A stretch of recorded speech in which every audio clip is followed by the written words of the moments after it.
It was 50 years ago today that the USS Thresher, a nuclear-powered attack submarine, sank and broke apart during a test dive off Cape Cod.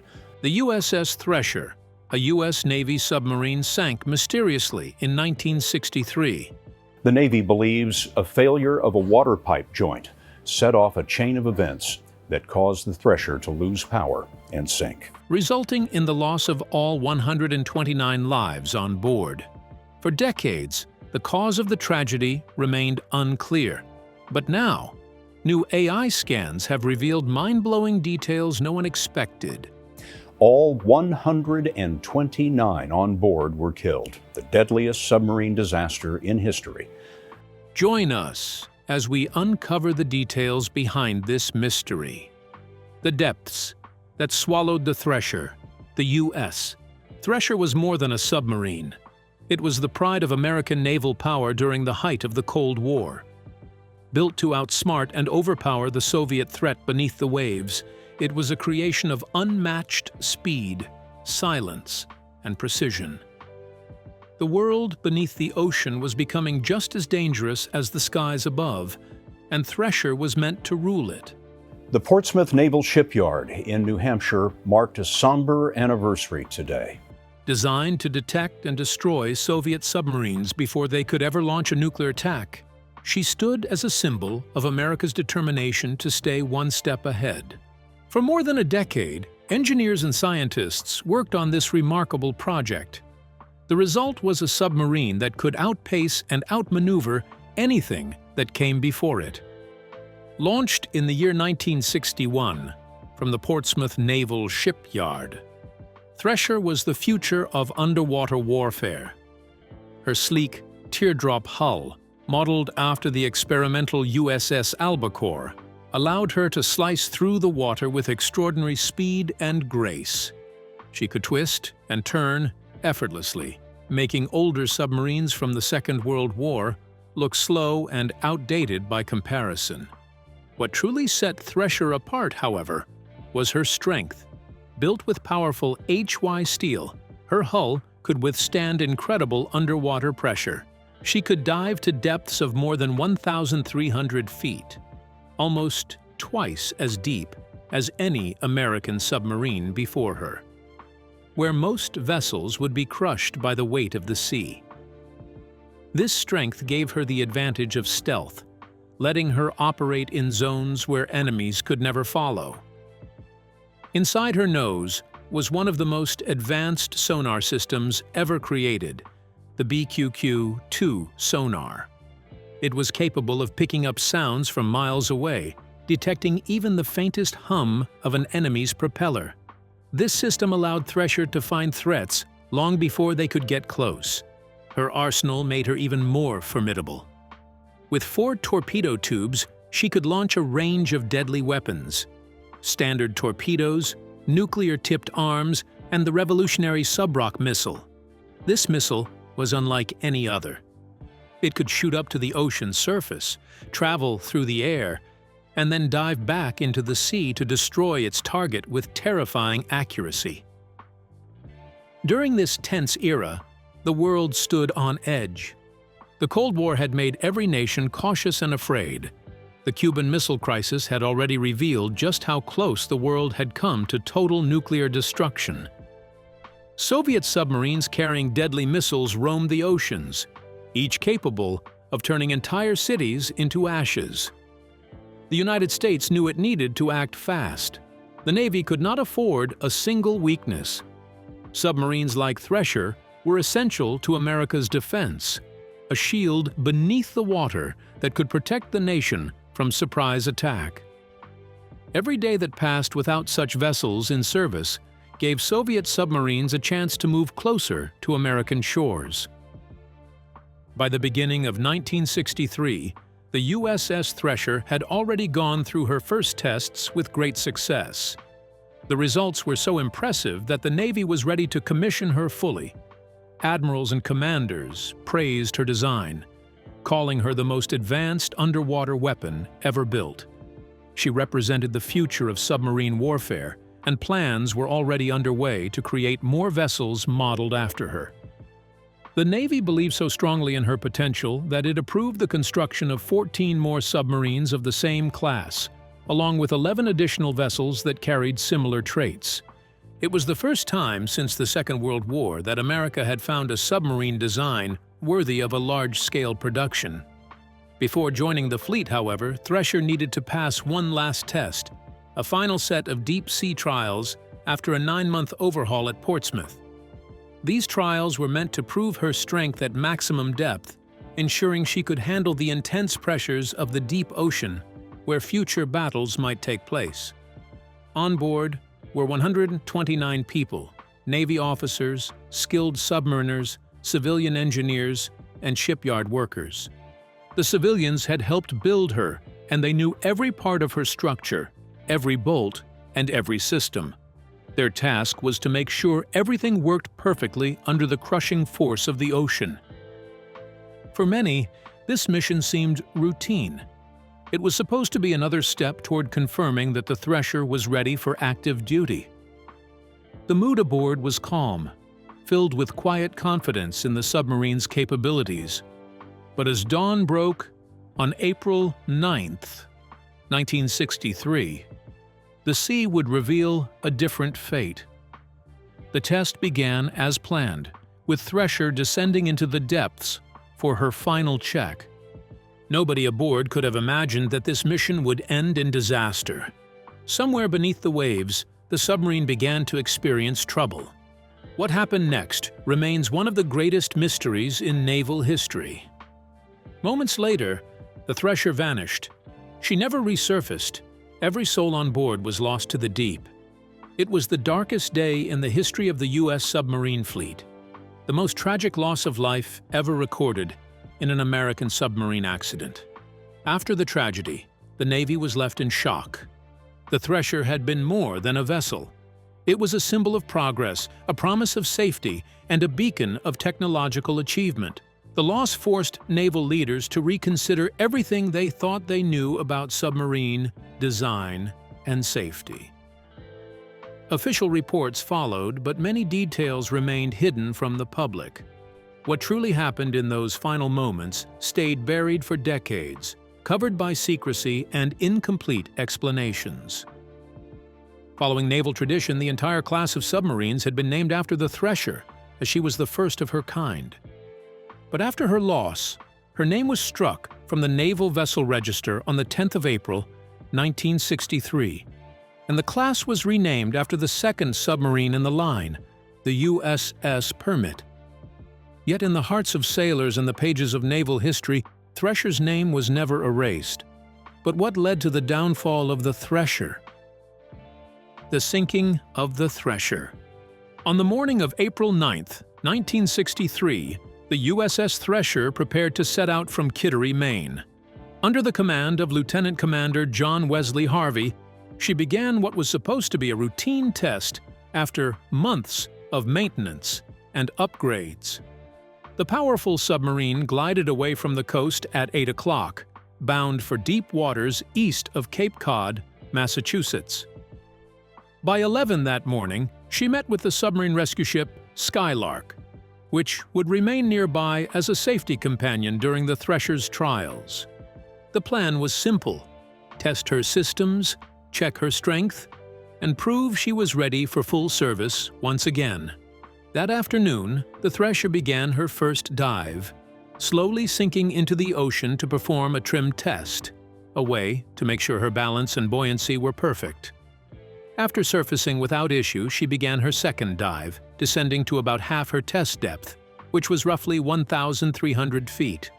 It was a familiar routine for the crew. The Thresher had already been tested at such depths nearly 40 times before, long before her latest overhaul. Nothing about this dive suggested danger. As evening fell, the Thresher remained underwater, continuing her evaluations through the night. The next morning at 6:30, she reconnected by underwater telephone with Skylark and began her deep dive trials, the final stage of testing.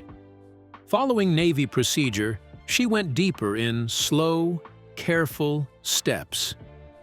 Every 100 feet, her crew paused to inspect every system and make sure the submarine could handle the mounting pressure.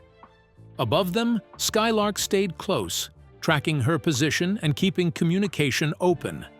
But as the Thresher approached her maximum depth, something went wrong. The calm routine turned to confusion when Skylark began receiving distorted, broken messages. The words were hard to understand, but it was clear the Thresher was in trouble. The messages mentioned small issues, an upward angle, and an attempt to rise by blowing compressed air into the ballast tanks. Then came one final message, more unclear than the last, containing the number 900. After that, there was silence. Minutes turned into hours, and still there was no sign of the submarine. The ocean that had once tested her strength had now swallowed her whole. By mid-afternoon, 15 Navy ships were racing to the area to search for any trace. As daylight faded, hope began to disappear. At 6:30 that evening, the commander of the submarine force Atlantic sent the order to begin notifying families. The first call went to Irene Harvey, the wife of the Thresher's captain. The devastating news reached Washington soon after. Admiral George W. Anderson, Jr., Chief of Naval Operations, stood before reporters at the Pentagon to confirm the unthinkable. The USS Thresher was gone, lost with everyone on board. 129 souls, brave sailors, engineers, and workers, had vanished into the deep. In mourning, President John F. Kennedy ordered that every American flag across the nation be lowered to half-mast for 3 days, from April 12th to the 15th.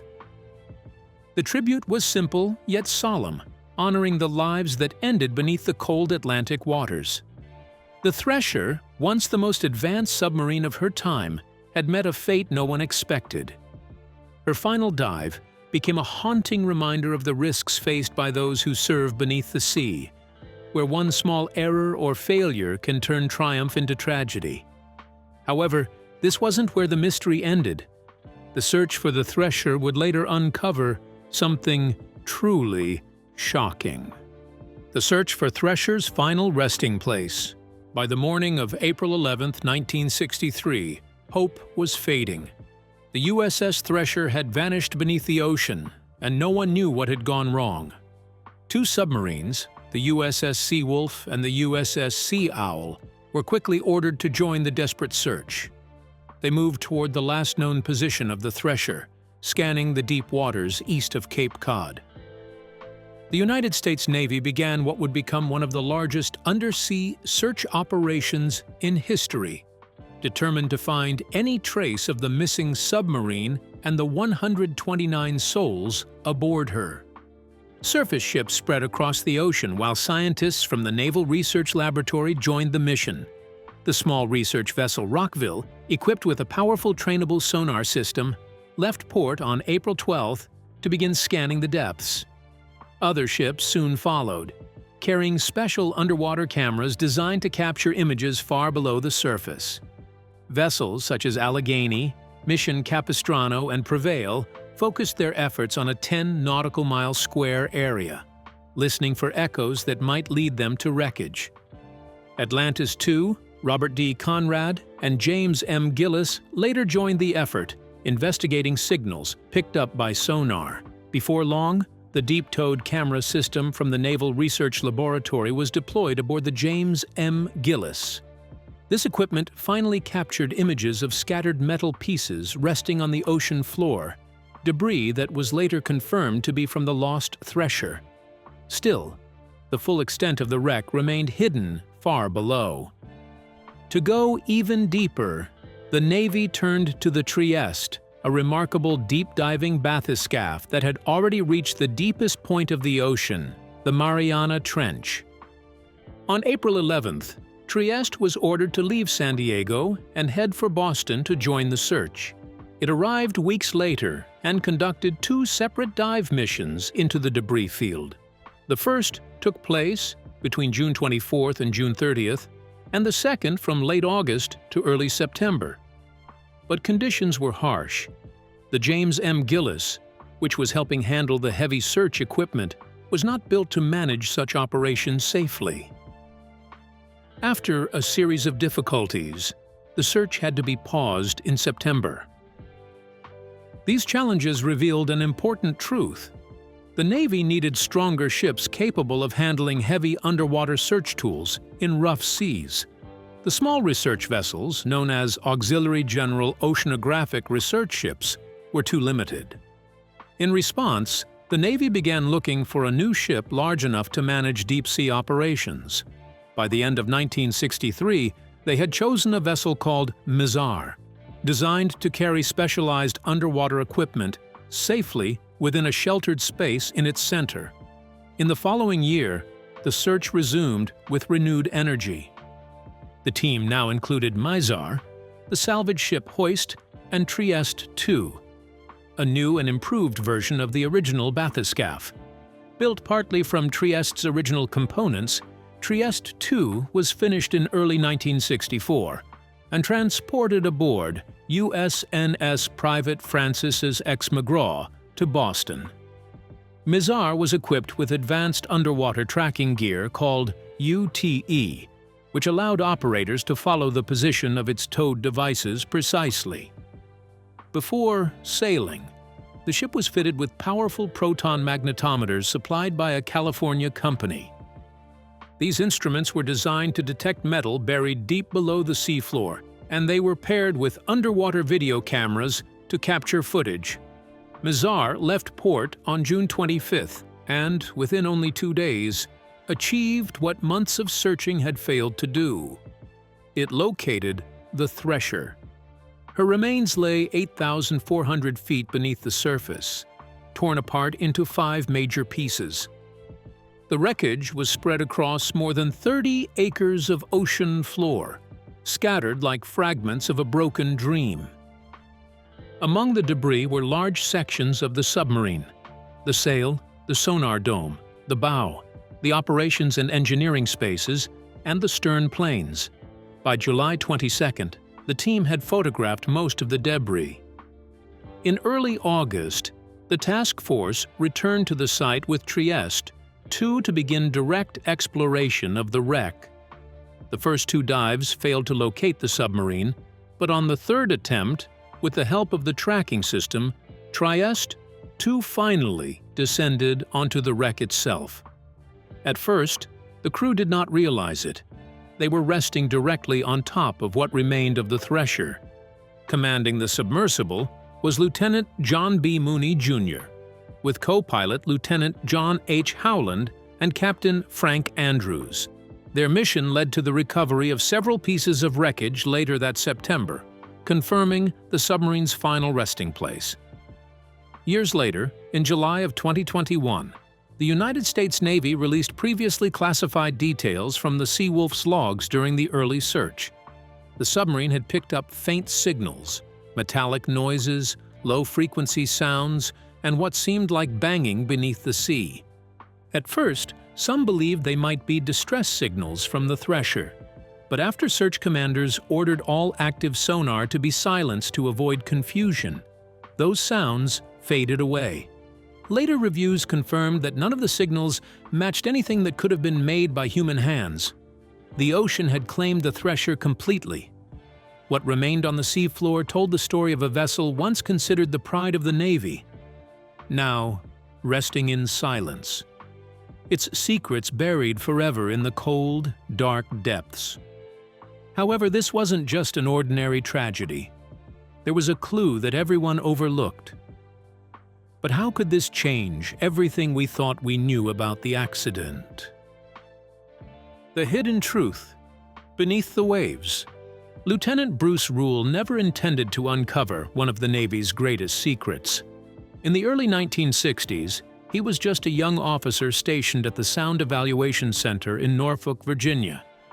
His work was focused and technical, analyzing underwater sounds picked up by a highly classified listening network known as SOSUS, short for Sound Surveillance System. Few people in the Navy even knew such a program existed.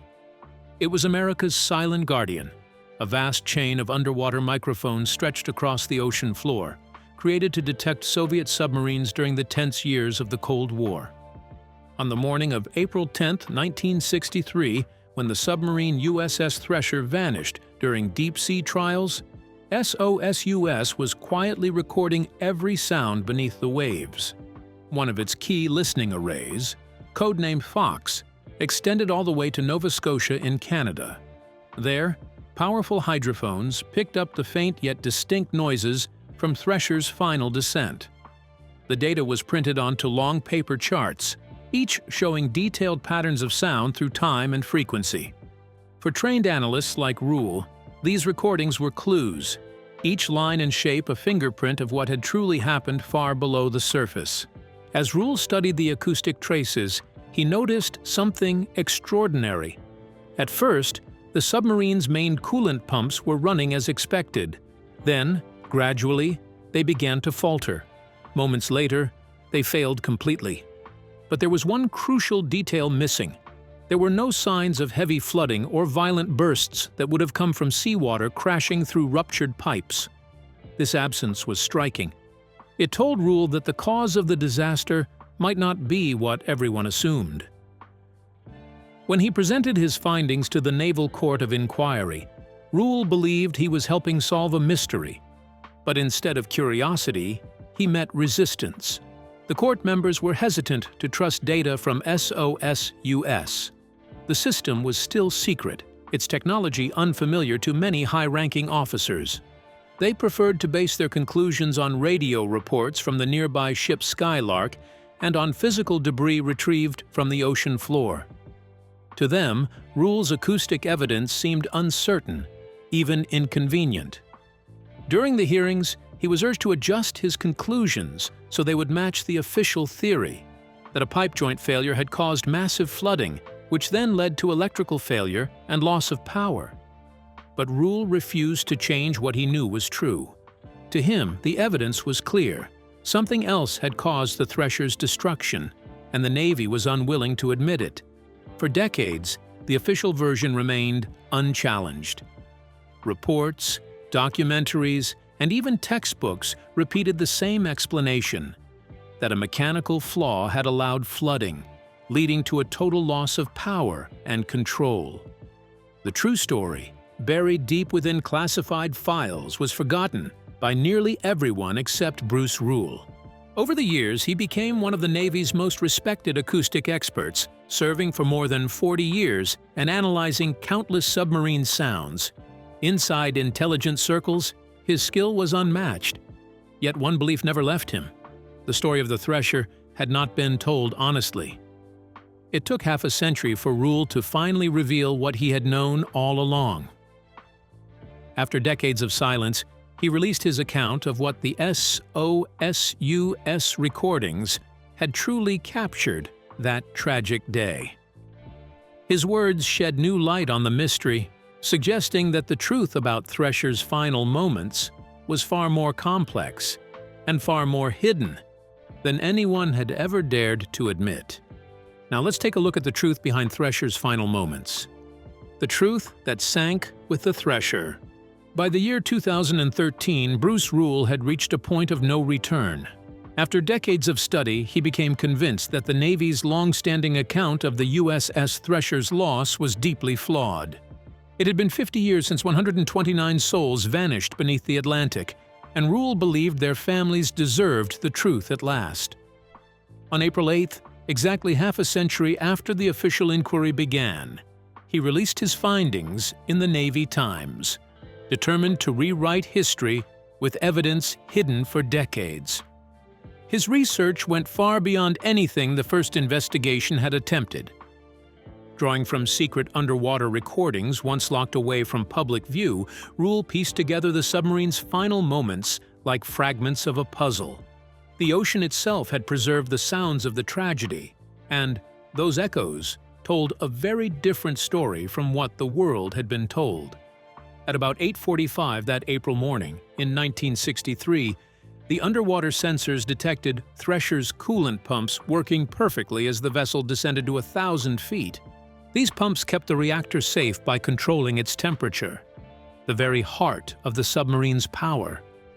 But just before 9 o'clock, as Thresher neared her trial limit of 1,300 feet, the sound pattern shifted. Something in the electrical system began to falter. The readings grew unstable, showing strange waves of fluctuation that no expert had ever recorded before. 2 minutes later, the signal changed again, this time to silence. The non-vital electrical circuit had failed entirely, cutting power to the pumps. Within seconds, the reactor automatically shut down to prevent overheating. In that instant, Thresher lost all propulsion. Without power to drive upward, the steel giant began its final fall into the deep. The most haunting discovery was what the recordings did not capture. There were no violent bursts or rushing torrents of water. The telltale sounds of flooding never appeared. The submarine had not been torn apart by leaks or pipe failures. It had simply lost its strength to fight gravity. By 9:17, Thresher's last message mentioned the number 900, likely her depth as she sank far below safe limits. 1 minute later, the recorders picked up the chilling sound of the hull collapsing under enormous pressure more than 2,000 feet beneath the surface.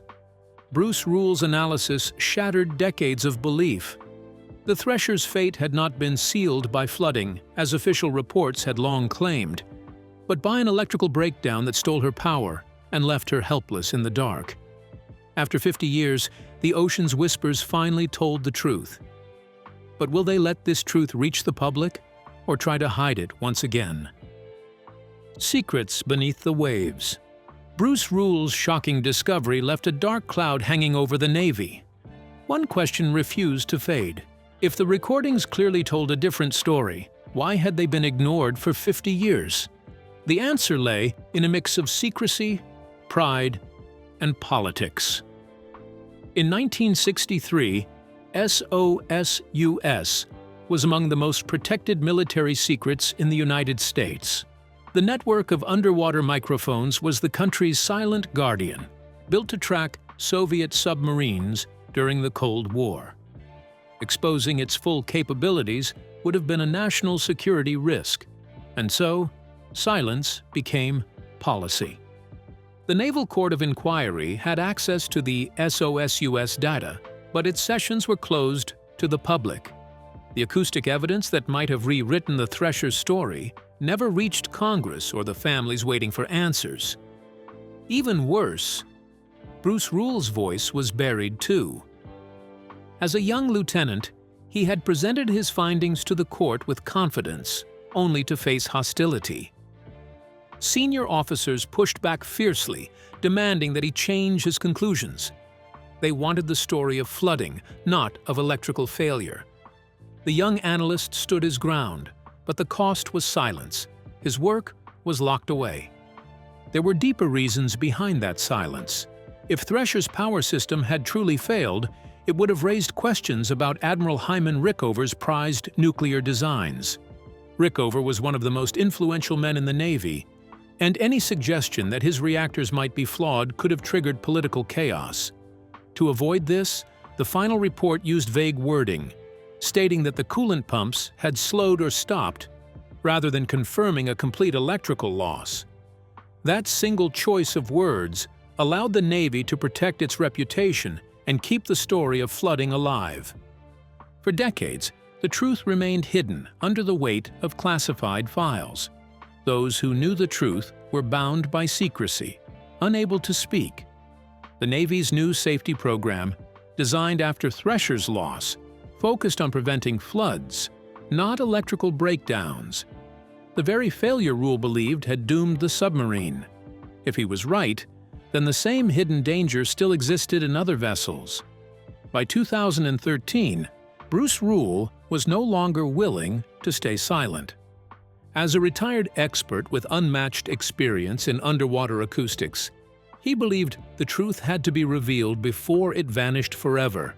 His findings challenged not only the Navy's story but also its integrity, setting the stage for a reckoning that could no longer be avoided. The fight to uncover the Thresher's hidden truth. Retired Navy. Captain James Bryant had spent years commanding submarines of the same class as the Thresher. Few people understood these vessels as deeply as he did, their complex systems, their power, and the dangers they carried. In 2013, while reviewing reports about the long-lost submarine, Bryant came across Bruce Rule's analysis. Rule's research questioned everything the Navy had claimed for decades. He argued that the Thresher's destruction was caused by an electrical failure, not the flooding the Navy had blamed since 1963. If this were true, then the official story was wrong, and Bryant wanted to see the proof for himself. Determined to uncover the truth, Bryant began filing requests for classified documents under the Freedom of Information Act. Each time, the Navy refused. They claimed that releasing the materials could compromise national security and reveal submarine technology that was still too sensitive to share. More than half a century had passed, yet the silence remained unbroken. Frustration grew, and by 2019, Bryant decided to take the battle to court.